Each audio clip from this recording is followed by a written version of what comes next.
우리가 기도하는 곳에 가다가 점치는 귀신 들린 여종 하나를 만나니 점으로 그 주인들에게 큰 이익을 주는 자라.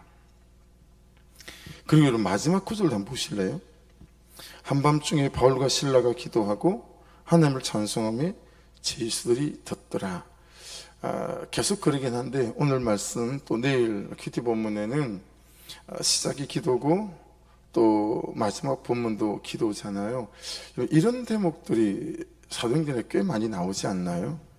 그래서 한번 쭉 찾아봤어요. 자막을 한번 보실래요? 자, 각 장별로 나오는데요. 1장 24절입니다. 그들이 기도하여 이르되 무사람의 마음을 아시는 주여 이 두 사람 중에 누가 주님께 택하신 바 되어. 여러분 가룟 유다가 죽고 난 다음에 마띠아를 선택하는 대목에 있어서 그들이 기도하면서 사람을 세우는 그런 대목이잖아요. 2장 1절부터 4절을 좀 보십시오. 오순절 날이 이미 이르매 그들이 다 같이 한 곳에 모였더니 호련히 하늘로부터 급하고 강한 바람 같은 소리가 있어 그들이 앉은 온 집에 가득하며 마치 불의 혀처럼 갈라지는 것들이 그들에게 보여 각 사람 위에 하나씩 임하여 있더니 그들이 다 성령의 충만함을 받고 성령이 말하게 하심을 따라 다른 언어로 말하기를 시작하니라. 자, 이 장면에 대해서 이 일들이 어떻게 일어났는가에 대해서 누가복음 말씀하시는 대목이 있잖아요. 누가복음 24장 53절입니다. 늘 마지막 구절이거든요. 이게 사도행전하고 누가복음 붙어 있었다 그랬잖아요 원래. 그러니까 누가복음 24장 53절이 끝이 나고 사도행전이 바로 연결되어지는 거예요. 그래서 누가복음의 마지막 구절이 보세요. 늘 성전에서 하나님을 찬송하니라 그랬어요. 이 찬송하다 이게 율로게오라는 단어인데요. 기도로 하나님을 인정하다라는 뜻을 갖고 있습니다. 그들이 늘 성전에 모여서 예수님이 야 예루살렘 떠나지 말고 아버지께서 약속한 것인 올 때까지 기다려라 그랬잖아요. 그래서 그들이 늘 성전에서 기도로 하나님을 인정했다. 말도 안 되지만 기도로 하나님을 축복했다. 이런 뜻을 갖고 있는 단어가 율로게오입니다. 늘 성전에서 하나님을 찬송하니라. 그러니 그 오순절 성령이 임한 것도 그렇다라고 하는 거죠. 자, 42절입니다. 2장 42절. 그들이 사도의 가르침을 받아 서로 교제하고 떡을 떼며 오로지 기도하기를 힘쓰니라. 자, 그래서 일어난 일을 같이 한번 읽어볼게요. 44절부터 시작.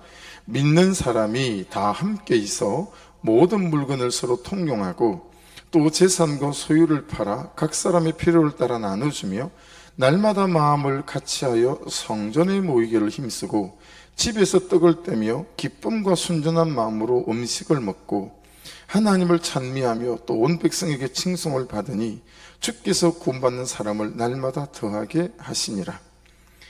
오로지 기도하기를 힘쓰고 난 다음에 일어났던 일들이잖아요. 자, 3장으로 넘어가 볼게요. 자, 3장 1절입니다. 제9시 기도 시간에 베드로와 요한이 성전에 올라갈새 또 기도하러 올라가는 대목이잖아요. 자, 그러면서 시작된 일 3장 2절 같이 읽겠습니다. 시작. 나면서 못 걷게 된 일을 사람들이 메고 오니 이는 성전에 들어가는 사람들에게 구걸하기 위하여 날마다 미문이라는 성전문에 두른 자라. 그리고 이제 어떤 일들이 일어났는지 우리가 다 알고 있습니다. 그렇죠? 4장으로 넘어가 볼게요. 4장 31절입니다. 빌기를 다음에 모인 곳이 진동하더니 무리가 다 성령에 충만하여 담대히 하나님의 말씀을 전하니라. 여러분, 이게 베드로가 최초로 잡혔을 때 그 대목이거든요. 이렇게 그들이 기도하면서 일어난 일들이 또 32절부터 이렇게 말씀하고 있습니다. 같이 읽어볼게요. 시작. 믿는 무리가 한 마음과 한 뜻이 되어 모든 물건을 서로 통용하고 자기 재물을 조금이라도 자기 것이라 하는 이가 하나도 없더라. 사도들이 큰 권능으로 주 예수의 부활을 증언하니 무리가 큰 은혜를 받아 그 중에 가난한 사람이 없으니 이는 밭과 집 있는 자는 팔아 그 판 것의 값을 가져다가 사도들의 발 앞에 두매 그들이 각 사람의 필요를 따라 나누어 줌이라. 여러분, 이게 일어날 수 없는 일들이고 강요할 수 없는 일들이고, 그죠? 사람이 하겠다고 할 수 있는 일이 아니잖아요. 기도의 끝에 그냥 하나님이 주시는 감동과 부담으로 되어진 일들이잖아요. 새벽에 말씀을 전하고 좀 약간 제가 좀 후회하는 마음이 있었어요. 내가 19살 예수를 만나고 그러는 게 누가 강요하고 시킨 것도 아니고 다 주신 은혜로 한 건데, 그죠? 꼭 이렇게 강요해서 하는 것처럼 그렇게 제가 말씀을 나눈 것 같아가지고 되게 마음이 좀 어려웠었어요. 그러니까 지금 하나같이 전부 다 그냥 주신 은혜로 기도 끝에 충만함을 입고, 그리고 그냥 그 감동이 좀 부담을 따라, 이게 여러분 놀랍지 않아요? 34절 보시면 그 중에 가난한 사람이 없었대요. 네, 가난한 사람. 아무도 예루살렘 교회에 여러분 수만 명이 됐거든요. 베드로 설교 한 번에 돌아온 사람만 3천 명이잖아요. 수만 명이 모였을 텐데 그 중에 가난한 사람이 없었대요. 먹고 자고 입고 하는데 부족함이 없었다라고 하는 것이니, 얼마나 많은 사람들이 성령 주시는 감동과 은혜 아래 여러분 자기 것들을 그 성령 주시는 감동을 따라 흘려보내고 나누는 삶을 살았는지, 그게 참 기도 끝에. 자, 6장으로 넘어가 볼게요. 6장 4절입니다. 우리는 오로지 기도하는 일과 말씀 쌓이기 힘쓰리라니. 이거 여러분 구제 때문에, 그죠? 7명의 집사님을 세울 때 말씀이잖아요. 8장 15절입니다. 그들이 내려가서 그들을 위하여 성령 받기를 기도하니. 여러분 이게 빌립이 이제 에도피아 내시를 만난 다음에 사마리아로 내려가서 복음을 전하잖아요. 그리고 이 사마리아가 이 복음을 듣고 복음화되기 시작했는데, 근데 아직 그들이 성령의 기름 부으심이 뭔지를 모르는 거예요. 성령 세례를. 그래서 16절 같이 읽겠습니다. 시작. 이는 아직 한 사람에게도 성령 내리신 일이 없고 오직 주 예수의 이름으로 세례만 받을 뿐이더라. 이에 두 사도가 그들에게 안수함에 성령을 받는지라. 이 안수함에도 기도이잖아요. 그렇죠? 네. 자, 9장 보십시오. 주께서 이르시되 일어나 직가라 하는 거리로 가서 유다의 집에서 다수 사람 사울이라는 사람을 찾으라. 그가 기도하는 중이니라. 여러분 사울의 눈에서 비늘이 레피스가 벗겨지던 날에 대한 말씀인데, 이것도 그 중심부에 기도에서 기도로 이어져요. 자, 9장 40절도 보실래요? 베드로가 사람을 다 내보내고 무릎을 꿇고 기도하고 돌이켜 시체를 향하여 이르되 다비다야 일어나라 하니 그가 눈을 떠 베드로를 보고 일어나 앉는지라. 요바의 다비다, 선행과 구제가 하나님께 닿았다라고 하는, 그렇죠? 도르가라고 하는 여인. 이거 역시 일으킬 때 시체를, 죽은 자를 일으킬 때 기도였었어요. 자, 10장 2절입니다. 그가 경건하여 온 지방과 더불어 하나님을 경외하며 백성을 많이 구제하고 하나님께 항상 기도하느니. 여러분 이거 고넬료에 대한 얘기잖아요. 그렇죠? 네. 10장 3절부터입니다. 하루는 제 9시쯤 되어 환상 중에 발리키 보매 하나님의 사자가 들어와 이르되 고넬료에 하니. 여러분 9시는 또 언제? 또 기도하는 시간이잖아요. 다 이래요. 11장 볼까요? 11장 5절입니다. 이르되 내가 욥바시에서 기도할 때에 황홀한 중에 환상을 보니 큰 보자기 같은 그릇이 4개에 매여 하늘로부터 내려 내 앞에까지 들이오시거늘. 여러분 이것도 베드로가 기도할 때에 야 이걸 먹어라, 이방인에 대한 복음을 전하는 어떤 시작점. 12장입니다. 이에 베드로는 옥에 갇혔고 교회는 그를 위하여 간절히 하나님께 기도하더라. 자, 그런 다음에 베드로가 나왔잖아요. 12절 우리가 묵상 잘 했던 부분이죠. 깨닫고 마가라는 요한의 어머니 마리아의 집에 가니 여러 사람이 거기에 모여 기도하고 있더라. 13장으로 가볼게요. 13장 2절 주를 섬겨 금식할 때에 성령이 이르시되 내가 불러 시키는 일을 위하여 바나바와 사울을 따로 세우라 하시니 이에 금식하며 기도하고 두 사람에게 안수하여 보내니라.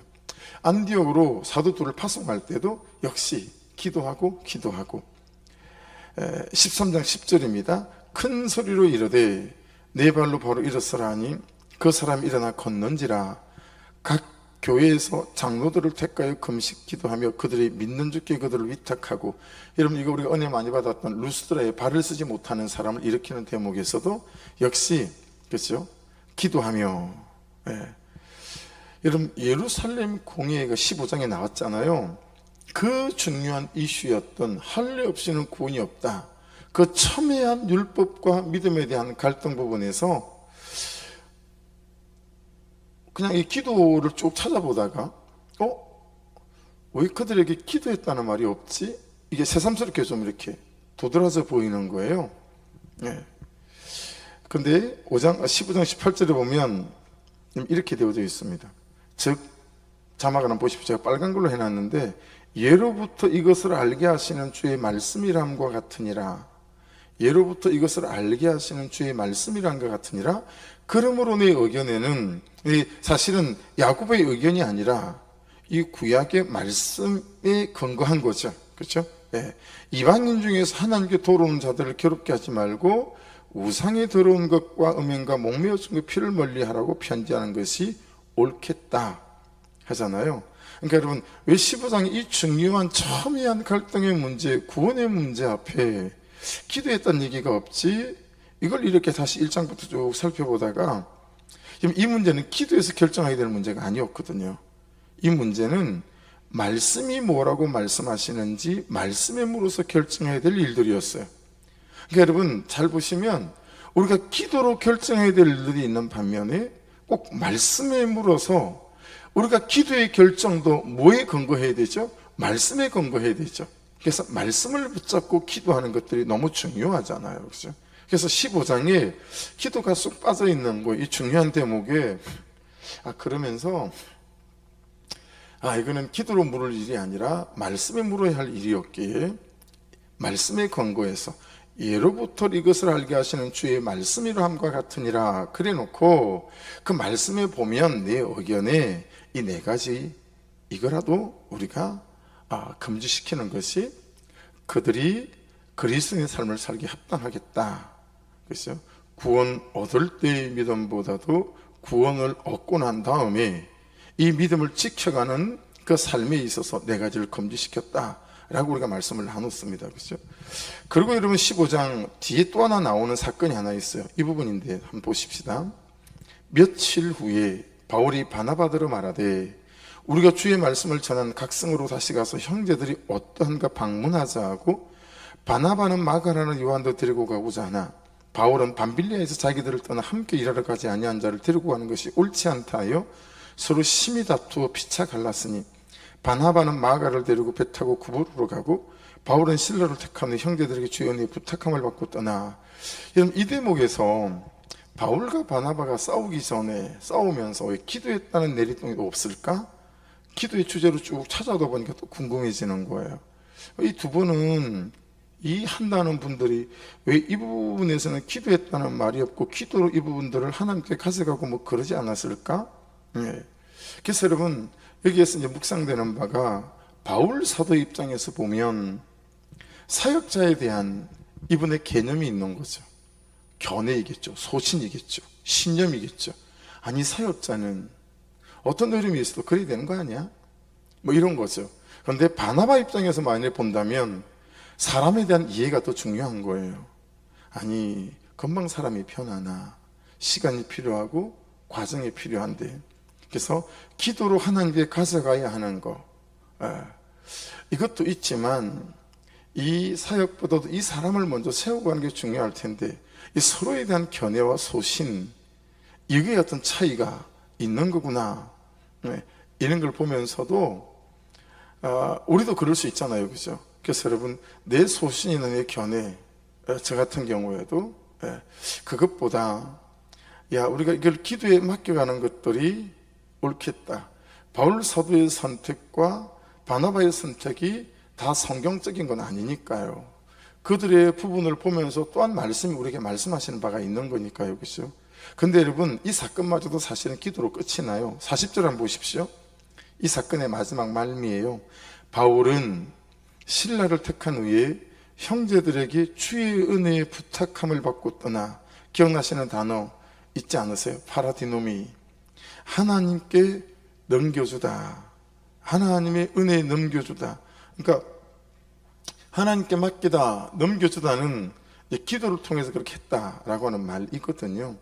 믿음으로 그렇게 했다라는 말이기도 하지만, 그런 부분에 있어서 결국 이 사건의 매듭은 또 기도로 정리를 해갔구나 라고 하는 것들을 알 수 있습니다. 자, 그리고 16장, 이제 우리가 보고 있는 말씀으로 넘어오면 13절, 안식일에 오늘 본문이었어요. 우리가 기도할 곳이 있을까 해요. 여러분, 그리고 누구를 만나죠? 루디아를 만나요. 이건 대단히 중요해요. 제2차 전도 여행에 있어서 첫 이 전도의 선교의 본거지, 전초기지의 역할과 그리고 선교 사역에 대한 필요한 재정들의 공급, 이런 것들이 루디아를 통해서 이루어지게 되어지거든요. 그러니까 안식일에 우리가 기도할 곳이 있을까요? 찾다가 루디아를 만나죠. 그렇죠?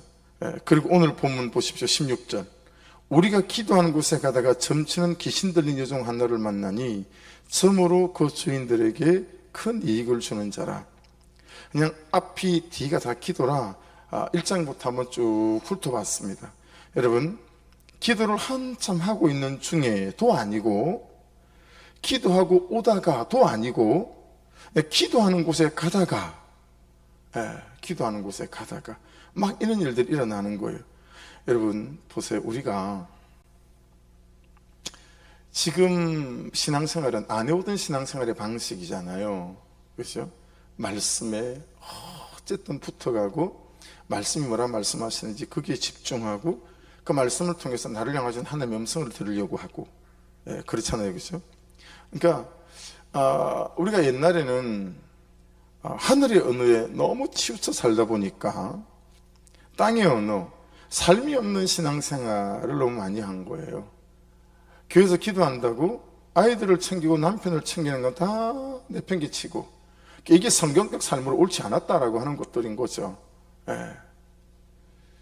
기도를 통해서 가정의 구원을 이루어 나가는 것들이 우리의 부르심이었는데, 우리는 나를 통해서 하시기 원하시는 그 목적은 다 제껴놓고 오로지 기도라고 하는 그 종교적인 거기에 하늘의 언어를 우리를 채우는 일에 너무 우리가 집중하는 신앙생활을 했다라고 하는 거죠. 그러다 보니 땅의 언어가 없는 신앙생활이 너무 많았던 거예요. 그런데 여러분, 이제 말씀을 따라가면서 쭉 느끼는 바는 말씀하다가 자칫 잘못하면 하늘의 언어는 아무것도 아닌 것처럼 취급되거나, 그냥 그 다음 것으로 취급되거나, 그렇죠? 그래서 이 하늘의 언어가 없이 땅의 삶을 살아가는 사람으로 전락될 수도 있겠다. 그게 가능하지 않은데 말이죠. 그렇죠? 그래서 여러분, 지금 제가 균형을 말하는 게 아닙니다. 먼저 되어야 될 것을 말하는 거예요. 또 항상 되어야 될 것들을 말하고, 말씀을 붙잡고 하는 그 다음의 기도를 통해서 말씀드리는 거예요. 그러니까 믿는 바가 사는 바가 되고, 예배와 삶이 다르지 않는 삶을 살려면 말씀을 붙잡고 말씀대로 살아가야 되는데, 그 말씀대로 살아갈 수 있도록 현실이, 내 대상들이, 그리고 죄가, 사단이 가만히 있느냐라고 하는 거예요. 그것들을 내 성품으로 커버가 되고, 내 습관과 태도로 커버가 되고, 내 기질과 내 삶의 태도와 이런 것들로 커버가 되느냐라고 하는 거죠. 해보니 죄를 이길 길도 없고, 나를 이길 길도 없고, 현실을 이길 길도 없고, 사단을 이길 길도 없다라고 하는 거죠. 그러니 기도로, 은혜로, 성령으로 무장되지 않으면 이 말씀을 가지고 삶으로 살아가는 부분에 있어서 가능하지가 않다라고 하는 것들을 저도 느끼고 여러분도 깨닫는 바 아니겠어요? 그러니까 지금 균형을 말하는 게 아니라, 여러분, 먼저 있어야 될 것, 항상 있어야 될 것, 그게 뭐냐면 기도다라고 하는 거예요. 이 기도는 하나님의 은혜가 하나님으로부터 오는 믿음이 내 안에 채워지고, 나로부터 땅으로 또는 사람으로 또는 가정으로 또는 내 현실과 삶으로 흘러가게 하는, 그것이 기도의 통로죠. 왜냐하면 기도는 이 하나님과의 사귐이고 그분과의 친밀함이고 뭐 이런 거니까요. 그래서 이 부분들이 항상 우리에게 기도의 루트가, 기도의 통로가 하나님 그분과 내가 잘 열려 있는가, 이 관이 닫혀져 있지 않는가, 이게 너무 중요한 거죠.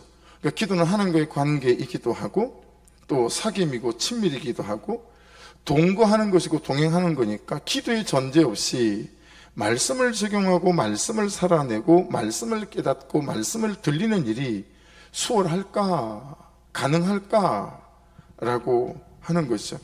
그러니까 글이 보면 우리가 사도행전을 제일 처음에 뭐라고 했어요? 묵상하면서 야, 이게 성령행전이구나, 성령행전이구나 하다가 그 다음에 여러분 붙인 네이밍이 뭐였어요? 야, 이게 전도행전이구나. 근데 여러분 이쭉 와서 보니까요, 야, 이게 기도행전이구나, 이렇게 되는 거예요. 사도행전인데 사실은 성령께서 이끄신 것이고, 사실은 이것이 왜 성령께서 이끄셨냐면 영혼 구원이라는 전도 때문이었고, 근데 이 일의 과정을 수행하는 가장 기반은 기도였다. 기도행전이구나. 이제 이런 것들을 이제 깨닫게 되어진다라고 하는 것입니다. 그러니 여러분, 이 네 가지가 한 몸인 것 같아요. 성령님이 머리시면, 사도행전이라고 했을 때 사도는 순종하는 손과 발일 수 있겠구나, 기도는 심장일 수 있겠고 온몸에 피를 공급해주는, 그렇죠? 그리고 전도는 영혼 구원을 사모하는 마음이고 이 복음을 전하는 입술일 수 있겠다. 이 사도행전, 그리고 성령행전, 이 전도행전, 기도행전 네 가지가 한 몸인 거지, 어느 하나도 따로 놀게 되어지게 되면 야, 이 사도행전이라고 하는 이 구원의 역사들이 온전히 일어날 수 없겠구나 라고 하는 것들을 이제 깨닫게 되어지는 거예요. 그렇게 기도하러 가다가 누굴 만나죠? 저만은 귀신 들린 여종 하나를 만나게 되어집니다. 자, 여러분, 이건 지금 헬라 그리스 신화에 토대를 두고 있는 거예요. 그들의 귀신, 우리처럼 총각 귀신, 그죠? 처녀 귀신, 이런 데 기반을 두고 있는 게 아니고, 여기 저 많은 귀신, 이건 퓨누마 지도나라고 합니다. 신접한 자, 이런 뜻이에요. 우리 무당들이 신내렸다 이런 표현인 것처럼 신접한 자 이런 뜻을 갖고 있어요. 근데 이게 지도나, 이 원래 의미가 뭐냐면 헬라 신화에, 그리스 신화에 등장을 합니다. 델피라고 하는 곳에 살고 있고요. 그리고 아폴로 신전에서 신탁을 지키던 뱀이에요. 물으러 왔을 때 신탁을 지키던 뱀인데, 이 아폴로에서 죽임을 당하게 되어지거든요. 근데 여러분 보세요, 의미가 있어요. 이 지돈이 사용하는 게 뭐냐면 복화술이었습니다. 복화술 보신 적 있죠? 입은 닫고 있는데 사람의 음성이 들리잖아요. 야, 그거 어떻게 하나 모르겠어요, 그죠? 너무 잘하는 분들이 있잖아요. 우리 목사님이나 전사님 중에도 있었어요. 복화술, 이렇게 인형극 하는 이런 분들이 복화술을 많이 쓰잖아요. 그러니까 이 지돈이 이 아폴로 신전에서 복화술을 썼어요. 생각해 보세요. 그런 신전은 어때요? 도움이 돼가지고 소리가 울리는 공간이잖아요. 그런데 아무도 말하는 사람이 없는데, 그렇죠? 그 아폴로 신전에서 그 우상을 섬기는 사제들도 그들이 말하지 않는데 갑자기 사람이 아무도 없는데 복화술로 소리가 들리니까 사람들이 어떻게 알아듣는 거예요? 하나님의 음성으로 알아듣는 거예요. 이해됐죠? 그들은 제우스의 음성으로 알아들었겠죠. 그런 식으로 이렇게 사람들에게 마치 신의 목소리인 것처럼 복화술을 통해서 이렇게 저렇게. 그래서 여러분, 로마에, 그리스에 정치하는 사람들이 여러분 이 신전에 이 사제들한테 정말 많은 돈을 갖다 바친 거 아시죠? 왜냐하면 자기 정치에 맞도록 점을 쳐주라고. 누가 찾아올 거다 그러면 내 뜻에 맞도록 점을 쳐줘야 된다. 그리고 막 땅을 주고 금은 보화를 주고 집을 주고 하는 거예요. 사제들이, 아폴로 신전인데 사제들이 엄청난 거부들이었어요. 그런 식으로 돈을 받아가지고 복화술로 마치 신의 목소리인 것처럼 이렇게 이야기를 해주는 거예요. 그러니까 여러분, 이걸 이제 파이돈이라고 영어는 쓰고 있는데, 이게 주인들이라고 되어 있죠. 보십시오. 우리가 기도하는 곳에 가다가 점치는 귀신들 여종 하나를 만나니 처음으로 그 주인들에게 큰 이익을 주는 자라. 그러니까 여러분, 귀신 들린 이 여종의 주인이 한 사람이 아니었다는 거예요. 마치 여러 사람이 지분을 갖고 있는 것처럼 이 여인을 통해서, 여종을 통해서 수입이 굉장히 많았던가 봐요. 그러니까 여러 주인들이 이 귀신 들린 여종과 연결이 되어져 있어요. 그래서 이 귀신 들린 여종을 통해서 이제 수입을 착취하는 거죠. 그렇게 이녀를 이용했던 거죠. 그래서 여러분, 이 귀신 들린 여종은 귀신에게도 사로잡혀 살았지만 사람에게도 매여 살았다, 착취당하고 그랬다는 걸 알 수 있어요. 자, 그러니까 여러분, 우리가 이제 여기서 묵상 지점은 뭐겠어요? 하나님의 음성이 아닌데 하나님의 음성인 것처럼 내가 듣고 매여 있는 게 뭔가 라고 하는 거죠. 그래서 사람들의 목소리가 굉장히 신경이 쓰일 때가 우리가 많잖아요. 말씀이 뭐라고 말씀하시는지 관계없이.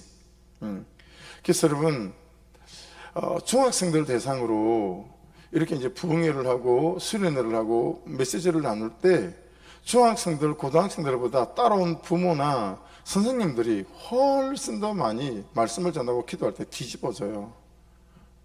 왜 그러냐면 너무 부모님에게, 선생님에게, 성적에게 자기에게 거짓 상표를 붙인 게 너무 많은 거예요.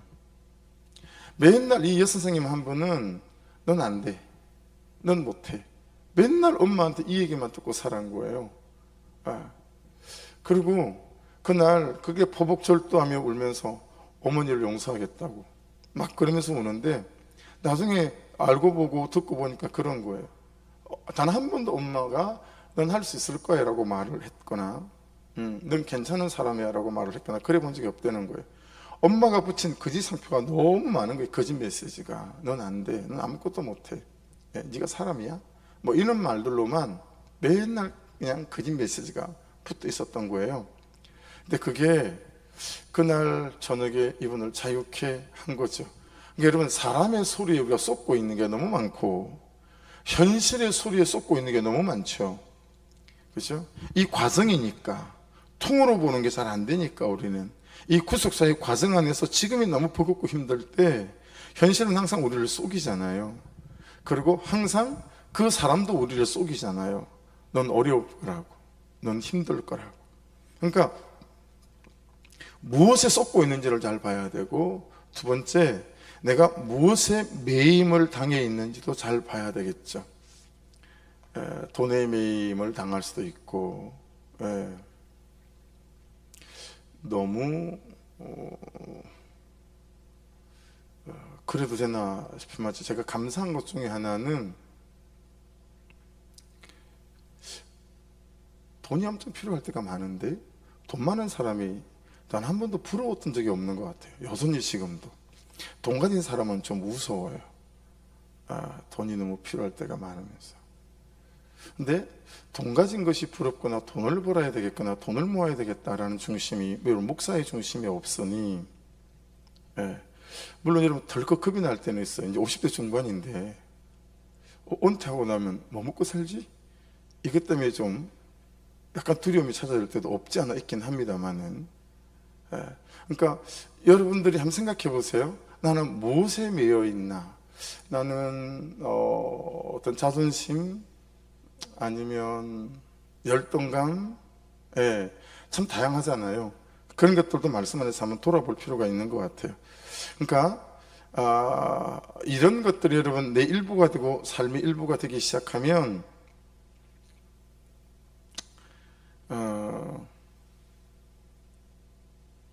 뭔가 좀 갈등이 일어나야 되잖아요. 그죠? 내가 이건 아닌데, 이런 갈등. 여러분, 갈등이 안 되면 뭣도 안 되죠? 싸움도 안 돼요. 그러니까 내가 쏟고 있는 거, 매여 있는 것들이 어느 순간 내 일부가 돼버리고 또는 그게 내 삶이 돼버리게 되면 갈등이 안 일어나요. 그럼 갈등이 안 일어나면 싸움도 안 일어나죠. 갈등 충만이 성령 충만이라고. 일단 갈등이 돼야 씨름도 되고 또 싸움도 되고 괴롭기도 하고, 괴로우니 뭐 도망을 가거나 떨쳐내거나 기도하거나 이런 시도를 하게 될 터인데 갈등도 안 되고 싸움도 안 되고 그냥 사는 거예요. 그냥 사는 거죠. 그래서 문제는 이때 이제 빼앗기는 것들이 많이 있는 것 같아요. 여러분, 제일 많이 뺏기는 게 첫째 뭘까요? 시간이죠. 세월. 그죠? 수십 동안 이렇게 하고 살아가는 거예요. 이게 가장 큰 마귀의 노림수가 아닐까. 우리의 시간을 뺏어가는 거예요. 예. 그냥 항상 이렇게 엎치락뒤치락, 이것도 나중에는 그냥 너무 자연스러운 거죠. 그냥 마귀의 뜻대로, 세상의 뜻대로 살아가는 게 내 삶의 일부가 되어져서 갈등도 일어나지 않고, 갈등이 일어나지 않으니까 애달게 굳이 기도하고 막 다투고 해야 될 이유도 없어요. 예, 영적 전쟁 뭐 이런 거 어색하죠. 대적기도 이런 거 어색하죠. 이걸 이기기 위해서 금식한다, 어색하죠. 이걸 이기기 위해서 작전 기도를 한다, 어색하죠. 이걸 이기기 위해서 목장 안에 공동체에게 내가 이걸 정말 이기고 싶은데 잘 안 돼요. 그러면서 죄를 나누고 고백한다, 거요런 얘기죠. 왜냐하면 이미 삶의 일부가 되어져서, 그렇죠? 이런 전쟁을 치르기가 싫은 거죠. 오히려 그냥 냅두세요. 뭐 이렇게 되어지는 거 아니겠어요? 두 번째는 여러분, 그렇게 시간을 뺏어가는 것도 뺏어가는 거지만 재정을 뺏어가죠. 재정을 써야 되지 않을 곳에 재정을 쓰게 되니까 쓸데없는 그 재정이 흘러가게 되어집니다. 그 다음에 시선인 것 같아요. 여러분, 시선을 빼앗겨서요, 그것만 바라보고 그것만 골몰하게 하니까 내 인생이 정말 바라고 원하는 곳에 도착하지 않고 맨날 내 인생이 다른 곳에 도착을 하는 거예요. 자, 이게 이제 굉장히 어려움이거든요. 여러분, 우리가 죄를 짓고 살아가고 불순하고 살아가지만 우리 마음 한켠에, 우리 마음 안에 어떤 소원이 있어요? 정말 말씀대로 살아보고 그분의 뜻대로 살아서 하나님이 내 삶에서 일하시고 열매를 일으킨 데를 보고 싶은 간절함이 있잖아요. 그렇죠? 근데 그 간절함은 있지만 내 시선은 자꾸 다른 것을 쳐다보니까 이 간절함에 내 삶이 가 있지 않고 어느 정도 시간이 지난 다음에 내 시선이 바라보는 곳에 내 삶이 가 있는 거예요. 이게 너무 괴로운 거죠. 마음은 내 삶이 저기 있기를 원하는데 자꾸 내 시선을 바라보는 건 쏘가가지고 저걸 바라보다 보니까, 그게 매여 있다 보니까 내 삶이 저쪽에 가 있는 거예요. 그러니까 바라는 삶은 여기인데 내가 가 있는 삶은 이쪽이다 보니까 너무 이게 괴로운 거예요. 존재적으로. 이렇게 되어지게 되면 이건 누가 주어서 그렇게 된 것도 아니고, 그죠? 내가 만든 내 인생이고 내 삶이잖아요. 그러면 이제 굉장히 낙심이 있거든요. 굉장히 낙심이 있고, 어려워지는 것 같아요. 기쁨이나 감격이나 보람이나 의미나 뿌듯함이나 어떤 소망이나 용기나 감사 다 빼앗겨버리고 대신에 우울함, 의기소침, 자학하는 거, 그냥 순간순간 에이 하고 삶을 엎어버리고 싶은 마음들, 뭐 이런 것들 있거든요. 그런 것들이 우리를 주장하게 되어지는 거죠. 그래서 여러분, 이렇게 되면 만들어지는 사람이 있어요. 첫째는 자기 감정에 너무 충실한 사람이 되어져요. 그냥 다른 사람 안중에 없어요. 자기 감정에 너무 충실해요. 자기밖에 몰라요. 그래서 막 그냥 그런 감정이 일어나면, 그래서 말이 안 통하잖아요. 말이 안 통하죠. 자기 감정에 충실한 사람은 말이 안 돼요. 왜냐하면 합리적이지도 않고 보편적이지도 않고 상식적이지도 않고 설득도 안 되죠. 자기 감정에 충실한 사람이 돼요. 또는 자기 현실에만 목을 매는 사람이 되어서요, 맨날 현실에 따라 울고 불고 그 현실을 딛고 또 현실이 그 속사 안에서 약재료가 되어지는 일들이 잘 드러나거나 나타나지 않죠. 그래서 여러분, 지금 기도로부터 이 말씀까지가 쭉 흘러왔어요. 그래서 그런 부분들 안에서 참 저와 여러분 안에 기도가 우리의 삶과 신앙생활에 있어서 참 중요한, 우리를 살아있게 하고 깨어있게 하고 갈등하게 하고 싸울 수 있게 만들고, 그래서 정말 마음 안에 원하는 저쪽으로, 말씀이 원하는 그쪽으로 내 삶이 반의 반걸음씩이라도 옮겨갈 수 있도록 만드는 그런 시작이고 출발점일 수 있으니까, 그렇죠? 이 하늘의 언어를 쓰는 것과 땅의 언어를 쓰는 것에 균형이 잡혀야 됩니다라는 말이 아니라 기도로, 그것도 말씀을 붙잡고 하는 기도로 우리가 잘 날마다 살아가내는 삶이 있지 않으면 여러분 우리가 땅의 언어를 가지고 우리의 삶이나 맡긴 사람이나 현실에서 그 승리하는 삶을 살기가 쉽지 않겠다라고 하는 부분에서 우리에게 좀 적용점들이 이렇게 생기게 되어지는 것 같아요. 그래서 여러분과 우리가 항상 기도하는 사람이 될 수 있기를 주의 이름으로 축복합니다.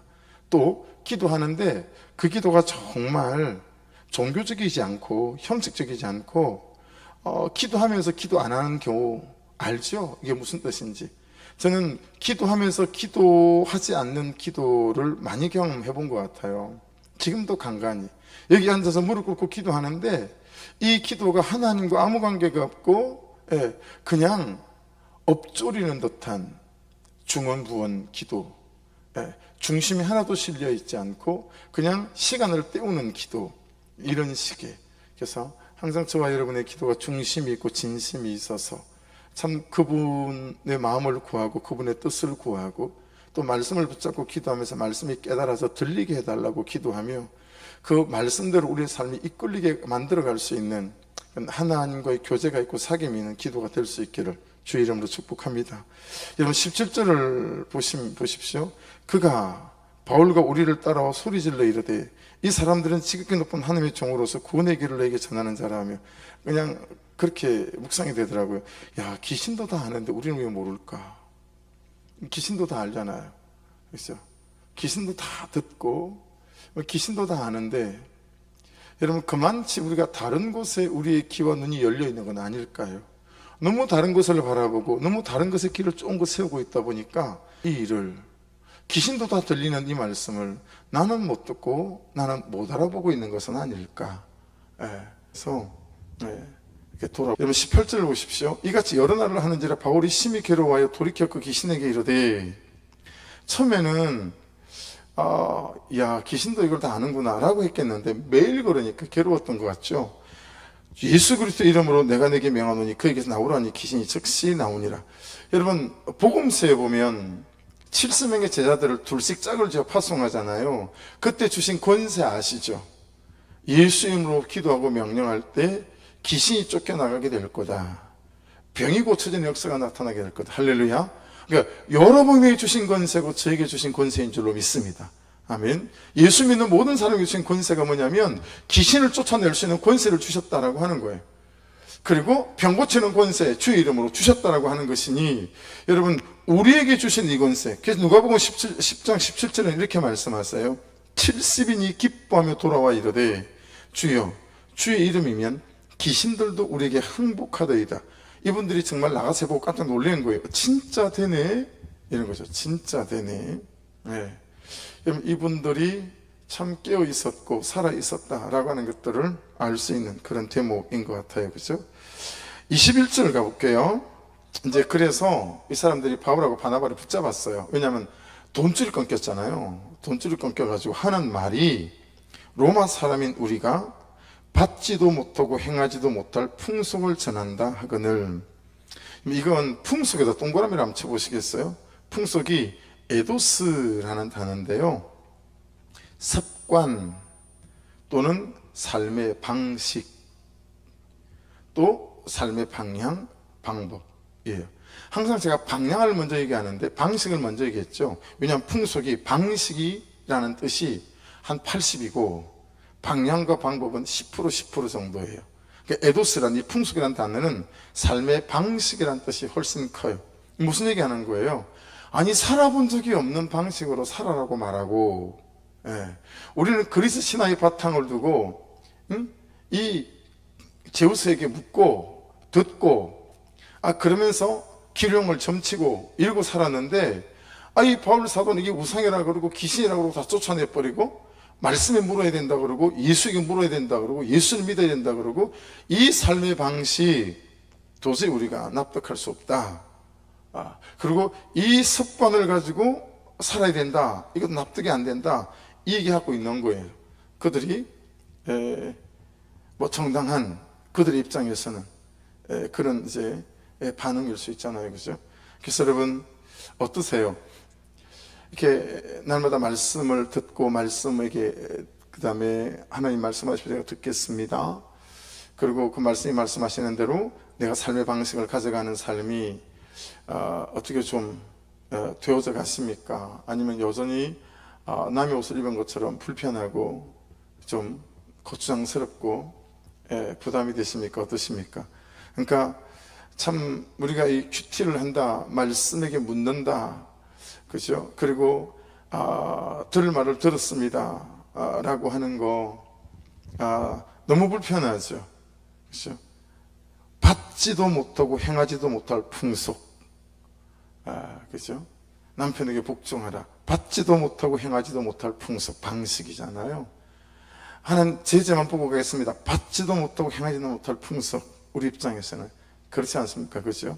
아무리 봐도 내가 맞고 누구에게 물어봐도 내가 맞다고 할 그 일을 가지고 내가 오히려 내 죄만 보고 하나님만 보고 바라보고 가겠다라고 하는 이 삶의 방식을 말씀이 말씀하시는데, 정말 받지도 못하고 행하지도 못할 풍속이다 라고 하는 거죠. 그래가지고요 22절 보세요. 고발했고 옷을 찢어서 벗기고 매로 쳤어요. 그리고 23절에 보면 옥에다 가두고 든든히 지키게 합니다. 24절에 보시면 깊은 옥에 가두었대요. 그리고 그 발을 착고에 든든히 채웠대요. 여러분, 이마치 여러분 복종하고 사는 거, 들을 말을 들었습니다 살고 하는 것은 깊은 옥에 가두고 그리고 그 발을 착고에 채울 만치 참 대가지불이 필요한 삶이다 라고 하는 것들을 깨닫게 되었습니다. 그래서 중간중간 십자가에서 내려오고 또 휘젓고 이럴 때마다 여러분 참 우리가 괴로운데, 그럴 때 우리가 서로가 잘 좀 격려가 필요한 것 같아요. 그럴 때 왜 그랬어? 라고 하는 것보다는 아직 90앞보는 더 해야 돼, 뭐 이런 식으로 좀 우리가 격려해 줄 수 있으면 좋겠다 싶어요. 그러면 안 되지, 뭐 그러지 말고 아직 90앞보 남았어, 괜찮아, 그러면서 가는 거야 라고 우리가 좀 격려받아야 이 말씀을 따라가는, 이 받지도 못하고 전하지도 못할 이 풍속을 우리가 지금 받은 거예요. 그렇잖아요. 세상에서 이런 거 말하지 않잖아요. 살아갈 수 없는 이런 받지도 못할 풍속을 우리가 받은 거잖아요. 내 집만 보고 가는 거, 그렇죠? 그를 십자가에 매달아야 되는데 내가 매달리고. 그러니까 여러분, 혹시 잘 하시다가 그냥 어느 날 감정에 복받쳐서, 현실에 복받쳐서 십자가에서 내려와서 휘저으실 때, 그런 분을 보실 때, 그런 고백이 있을 때, 여러분 가르치려고 하지 말고 잘못했다 말하지 않고 아직 99번 더 남았어, 그러면서 가는 거지 뭐 라고 서로가 격려받게 될 때 또 여러분 그 다음 걸음을 옮겨 놓을 수 있을 것 같아요.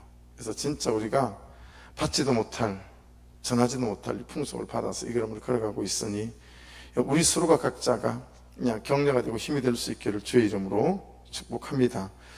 마지막 25절 보십시오. 한밤중에 바울과 실라가 기도하고 하나님을 찬송하며 제수들이 듣더라. 자, 이제 이쯤에 와가지고요 깨닫게 되는 바,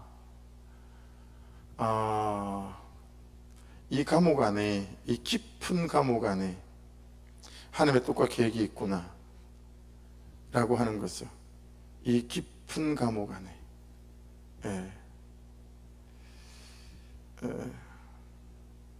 그런데 이 깊은 감옥 안에까지 가려니 바울 사도가 제수가 돼야 되고, 그가 감옥에 갇혀야 되고, 그가 발에 착고가 채야 되고, 그가 매에 맞아야 되고, 옷을 벗겨야 되고, 그러고 난 연후에야 깊은 감옥에 가서 이 사람들에게 복음을 전할 수 있고, 아시는 대로 여러분 주일날 큐티하는 거는 뭐겠어요? 이 감옥에 있던 제수들과 그의 가족과 그의 친구들이 전부 다 예수를 믿는 구원받는 사람들이 되어지지 않습니까? 그렇죠?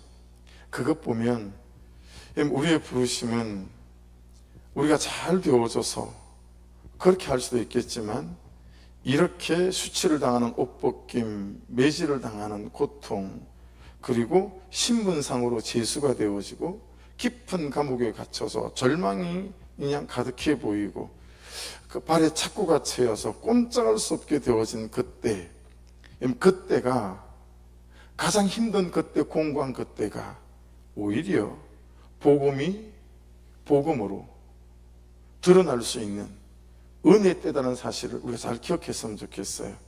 그러니까 여러분, 다른 사람을 볼 때 어휴 망했다더라 라고 보는데, 그렇죠? 우리가 보는 시점은 다른 거예요. 우리가 보는 시점은 그 시점에서 내가 어떻게 반응하고 어떻게 이 현실을 대응하고 어떻게 그 사람을 대하느냐에 따라서, 그렇죠? 이제 복음이 복음답게 보이기 시작하는 출발점이고 시작점이라고 하는 거예요. 왜냐하면 여러분, 옷을 벗김을 당했죠. 재수가 됐죠. 매맞음을 받았죠. 감옥에, 깊은 감옥에 갇혔죠. 그리고 발에 착고가 채워졌죠. 그것을 설명하는 한 단어가 25절에 한밤중이에요.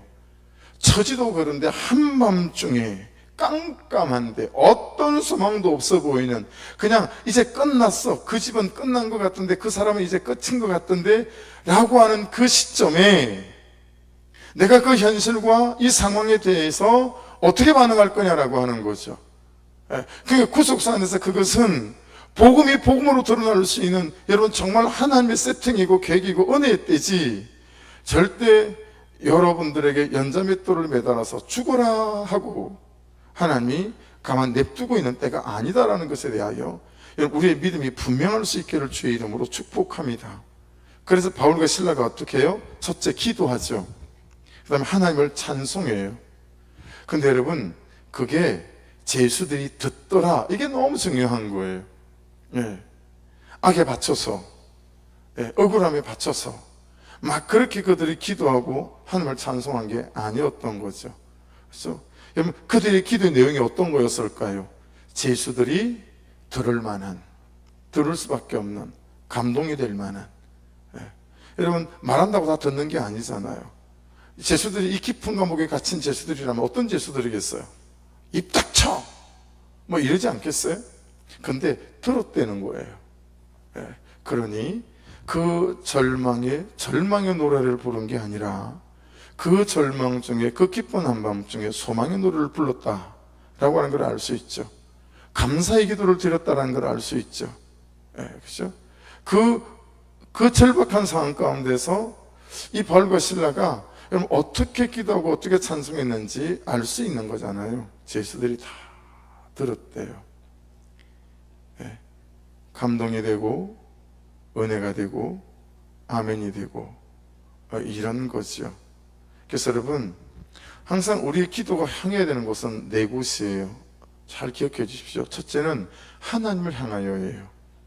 항상 나의 기도는 하나님을 향하여, 하나님 아시지요? 저 좀 불쌍히 여기시고 긍휼히 여겨 주십시오. 하나님 아시죠?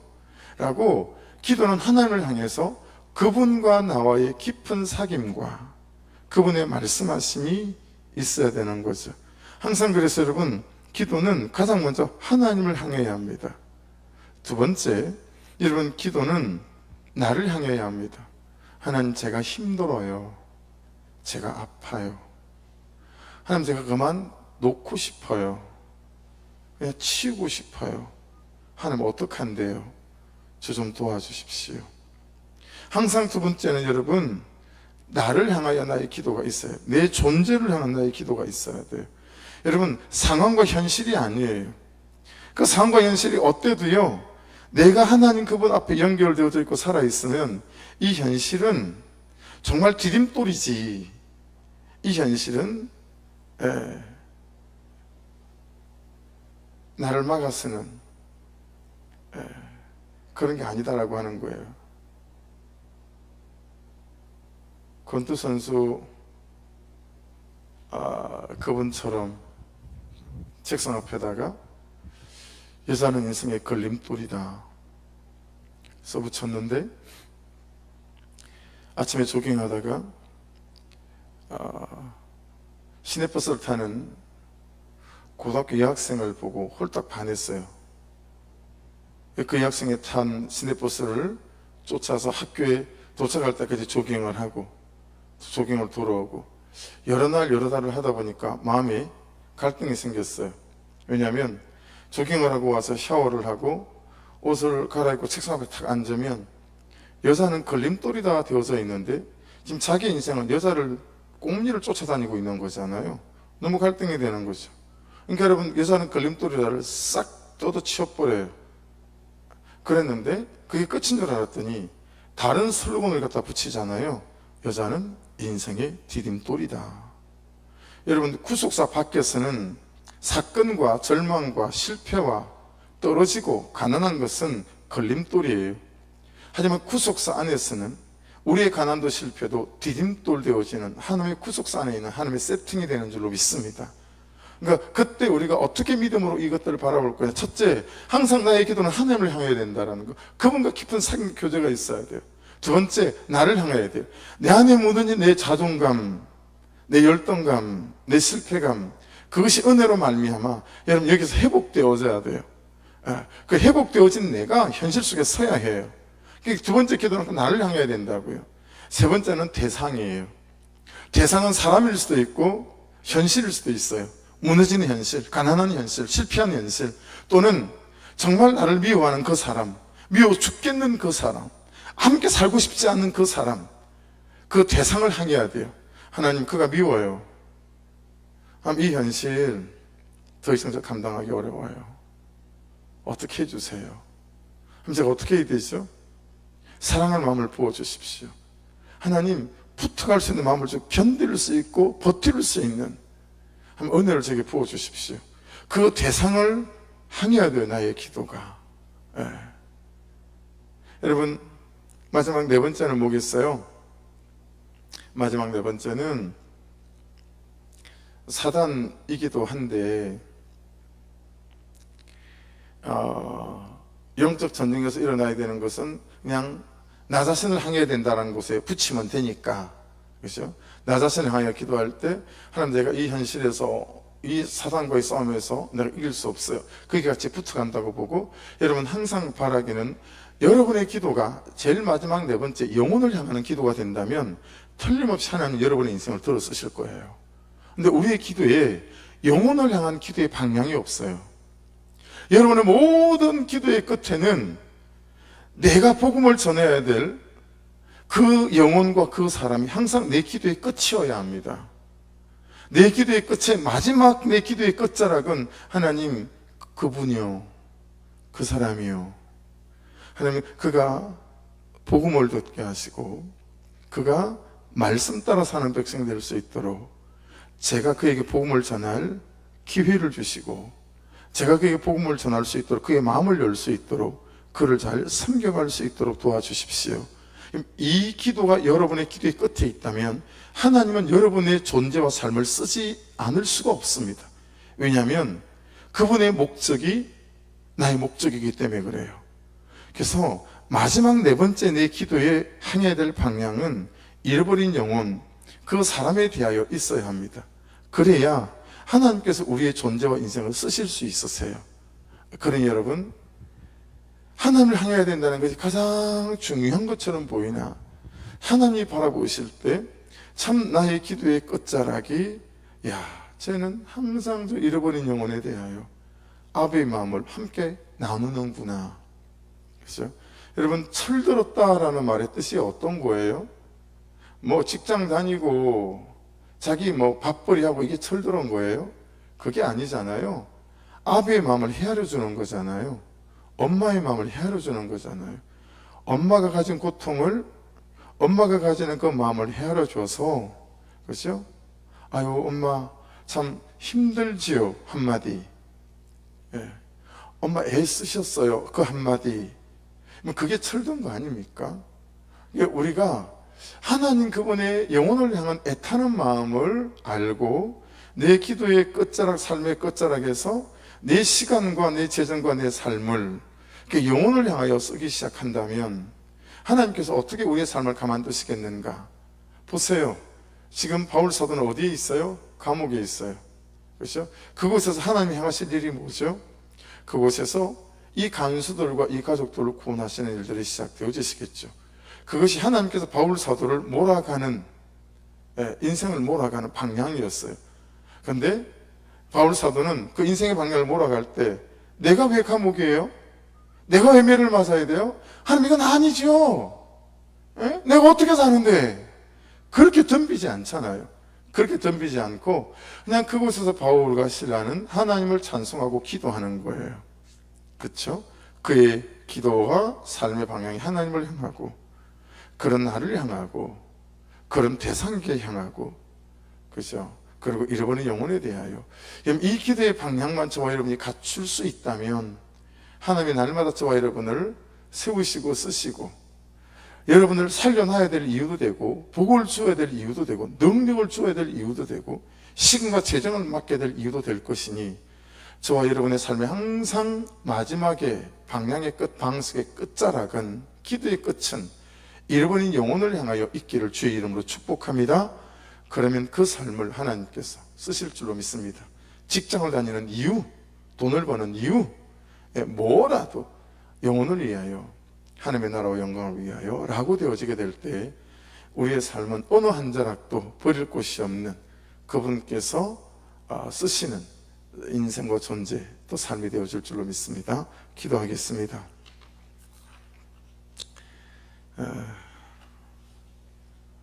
제가 계속 오후부터 배가 살살 아파가지고요, 또 지금도 그래서 기도해 주십시오. 그래서 오늘 한 가지 기도 제목으로 같이 그냥 기도하고 자유롭게 좀 기도했으면 합니다. 기도할 때 하나님 은혜를 부어주셔서 사도행전이